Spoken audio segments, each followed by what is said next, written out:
Sir मैं बात कर रहा हूँ रेफरल इंसेंटिव और कट मनी अरेंजमेंट की, जो कुछ डॉक्टर्स और कुछ डायग्नोस्टिक सेंटर के बीच में चल रहा है, और ये एक इनफॉर्मल अरेंजमेंट बन चुका है। आपको ट्रीट करने के लिए नहीं, आपको रेफर करने के लिए सिर्फ डॉक्टर की जेब में 3,000 रुपए डाला जाता है। सेट कमीशन रेट है, डेडिकेटेड एजेंट है, एक पैरेलल इंसेंटिव इकोनॉमी है सर। सोफिस्टिकेटेड भाषा में इसे डॉक्टर का रेफरल कमीशन और डायग्नोस्टिक सेंटर के खातों में इसे मार्केटिंग एक्सपेंस के तौर पे लिखा जाता है।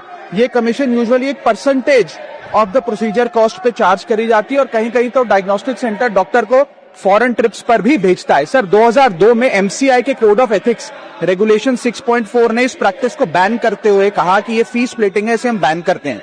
2023 में नेशनल मेडिकल कमीशन ने रजिस्टर्ड मेडिकल प्रैक्टिशनर रेगुलेशन 2023 ने इसे स्पेसिफिकली बैन किया, रेफरल कमीशन कहते हुए, और 1 से 3 महीने की सस्पेंशन तक लगा दी।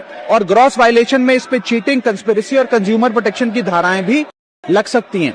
सर ये जो कॉस्ट का बर्डन है, कट मनी का बर्डन, ये डायग्नोस्टिक सेंटर बियर नहीं करता, ये पेशेंट के इनवॉइस में, उसके बिल में बेक इन करके लगा दिया जाता है। Indian journal of medical ethics बताती है कि इससे मेडिकल बिल जो है, ट्रीटमेंट का बिल, वो 15 से 20% पेशेंट का कभी कभार बढ़ जाता है। सर इन्फ्लेटेड बिल भी प्रॉब्लम नहीं है, प्रॉब्लम ये है कि अननेसेसरी मेडिकल टेस्ट और ओवर रेफरल्स की एक प्रैक्टिस कहीं ना कहीं शुरू हो रही है। सर ये मांग जो है, ये डॉक्टर्स के खिलाफ नहीं है, ये सिर्फ एक कट मनी रेफरल सिस्टम के खिलाफ है। हमारे देश के डॉक्टर्स को हम भगवान का दूसरा रूप मानते हैं। जब कोई जिंदगी मौत के बीच लड़ रहा होता है तो डॉक्टर उसकी उम्मीद की आखिरी किरण होती है, और ज्यादातर डॉक्टर सर पूरी ईमानदारी से, लगन से, निष्ठा से पेशेंट्स की सेवा करते हैं। लेकिन कुछ डॉक्टर, सम डॉक्टर्स इस रेफरल सिस्टम में फंस गए हैं। इसीलिए मैं ये कहना चाहूंगा कि पेशेंट्स खास तौर पे रेड फ्लैग्स का ध्यान रखें। जब कोई डॉक्टर आपको एक स्पेसिफिक डायग्नोस्टिक सेंटर पे जाने के लिए मजबूर करे तो समझें। यदि वो इरिटेट या अनहैप्पी हो जाए कि आपने इक्वली